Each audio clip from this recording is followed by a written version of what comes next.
बहुत दिनों तक रहे टाट में, बहुत दिनों तक रहे टाट में, अब तो ठाट रहे हैं। अतः सनातनी उछल उछल कर उत्सव मना रहे हैं। तो नव्य भव्य भावों के मुकुलित शतदल यहाँ खिले हैं। नव्य भव्य भावों के, नव्य भव्य भावों के मुकुलित शतदल यहाँ खिले हैं। और वर्ष 500 बाद भरत को रघुवर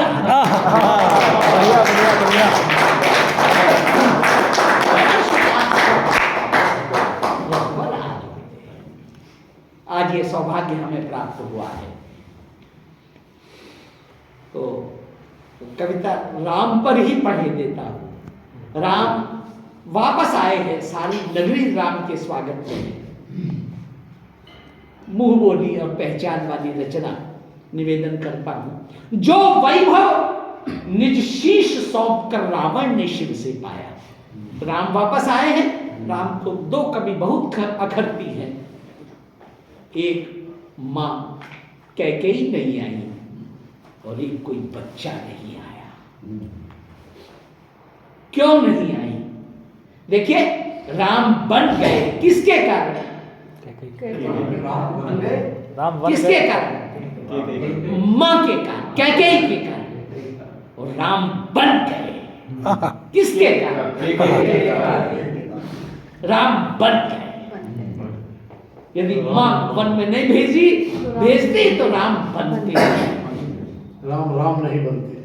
ये निवेदन करता हूं। जो वैभव निज शीश सौंप कर रावण ने शिव से पाया, उस वैभव को तुच्छ जानकर जिन चरणों ने ठुकराया। जनक नंदिनी सीता के वे चरण अवध जब आए थे, तो अवधपुरी के सब नर नारी उन्हें देख हर्षाए। अवधपुरी के सब नर नारी उन्हें देख हर्षाए थे। रघुनंदन से भेंट भरत का भाल झुका उन चरणों में। रघुनंदन से भेंट भरत का भाल झुका उन चरणों में। नगरी सारी देख रही थी मिलन उभय आचरणों। नगरी सारी देख रही थी मिलन उभय आचरणों में। तो वैभव को ठुकराने वाले जनक सुता के पावन वैभव को ठुकराने वाले, वैभव को ठुकराने वाले जनक सुता के पावन पांव। और अवधपुरी को छोड़ भरत भद्र का नंदी गांव। अवधपुरी को छोड़ क्या पंक्तियां बोल रहा था? भरत भद्र का नंदी गांव। भरत भद्र का नंदी गांव। दोनों में किसको कम कह दूं नहीं समझ में आता था। पर दोनों से दोनों पवित्र हैं, भाव यही बनता। दोनों से दोनों पवित्र हैं। दोनों से दोनों पवित्र हैं, भाव यही बंधाता था। तो रघुनंदन यह दृश्य देखकर मन ही मन मुस्काते थे। जनक सुता के और भरत के शुभ आचरण सुहाते थे। किंतु एक ही कष्ट राम के मन को भूल न पाता था। क्योंकि बाल तरुणों वृद्धों से सबसे उनका नाता था। तो राम भरत से लगे पूछने, भैया ये कैसी माया? राम भरत से लगे पूछने, सौरभ, राम भरत से लगे पूछने, भैया ये कैसी माया? मुझे देखने अवधपुरी का बच्चा कोई नहीं आया। क्या? तो क्या बच्चों को मेरा आना सचमुच अच्छा नहीं लगा?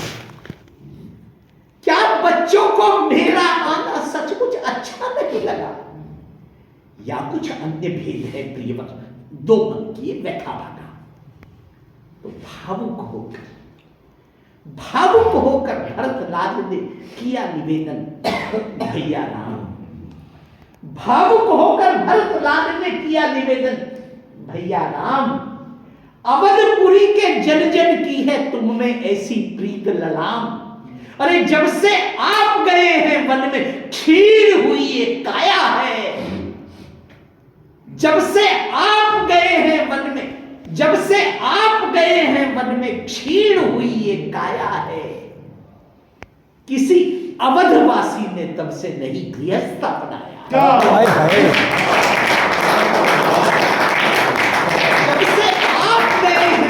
जब से आप गए हैं मन में क्षीण हुई ये काया है, किसी अवधवासी ने तब से नहीं गृहस्थ अपनाया है। सबके मन में आप बसे हैं, सबने जीवन शून्य किया। सबके मन में आप बसे हैं, सबके मन में आप बसे हैं, सबने जीवन शून्य किया। यही हेतु है तब से अब तक नहीं किसी ने जन्म लिया। हाय हाय 14 वर्षों में कोई बच्चा पैदा ही नहीं हुआ। जब से आप गए हैं मन में क्षीण हुई ये काया है, किसी अवधवासी ने तब से नहीं यह अपनाया है। सबके मन में आप बसे हैं, सबने जीवन शून्य किया। यही हेतु है, यही हेतु है तब से अब तक नहीं किसी ने जन्म लिया। तो राम लला ने भरत लाल से जब ये अद्भुत व्रत सुना, अवधपुरी के जन जन का जब अपने ऊपर प्यार गुना, बोल उठे श्री राम अवध का कर्जा मुझ पर भारी है। इस कर्जे को उतारने की इस कर्जे को उतारने मेरी जिम्मेदारी है। लेकिन कर्जा जीवन भर यह कभी उतार न पाऊंगा। मैं तो पावन अवधपुरी का केवल गौरव गाऊंगा। मैं तो पावन अवधपुरी का केवल गौरव गाऊंगा। तो मित्रों, सारी नगरी बोल उठी तब, सारी नगरी बोल उठी तब सिया राम की जय जय जय।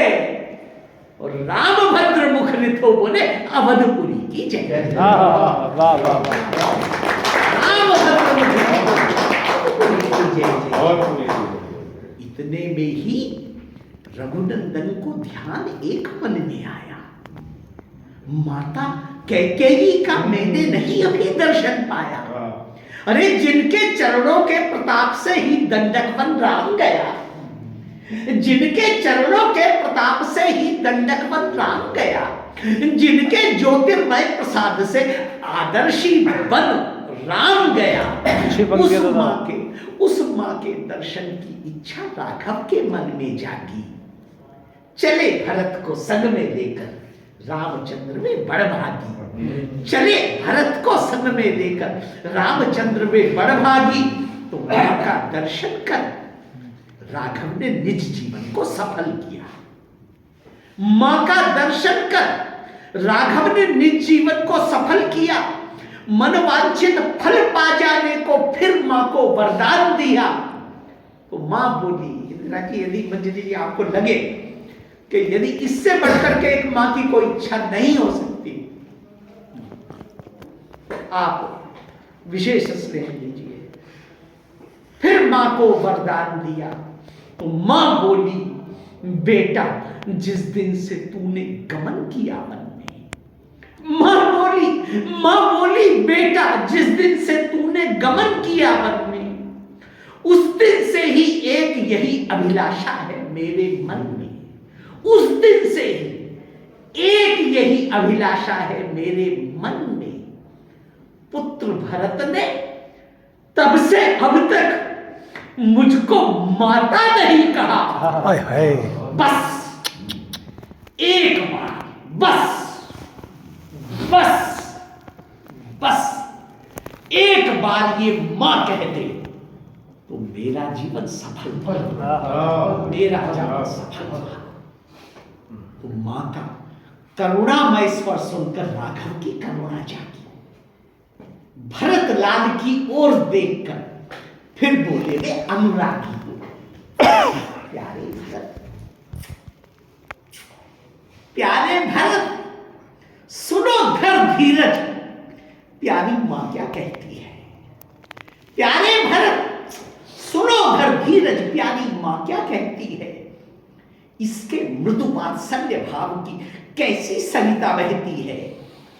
तो बड़े भाई की बातें सुनकर, देखो भैया, लखन साथ रहे हैं 14 वर्ष, सफेद परछाई की तरह, काली परछाई नहीं, सफेद परछाई की तरह। पर फिर भी भाई के उदाहरण के रूप में यदि नाम आता है ना, वो भरत का, और किसी का नहीं है।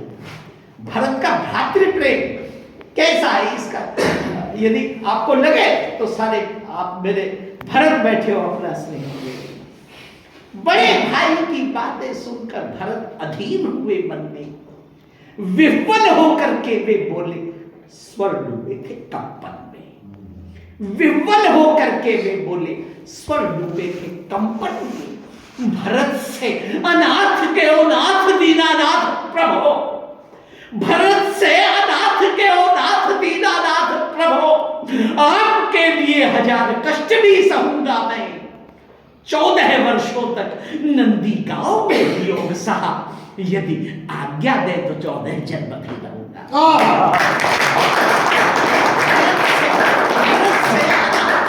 भरत से अनाथ के ओ नाथ दीनानाथ प्रभो, आपके लिए 1000 कष्ट भी सहूंगा मैं, 14 वर्षों तक नंदी गांव में वियोग सहा, यदि आज्ञा दे, यदि आज्ञा दे तो 14 जन्म भी रहूंगा मैं। अरे चरणों की पादुका ने किया है पवित्र मुझे, चरणों की पादुका ने किया है पवित्र मुझे, चरणों की रेणु लाख बार ही कहूंगा मैं, पर जिसने भाई भाभी को डुलाया वन विहरों में, ऐसी क्रूर कह गई को हाय हाय।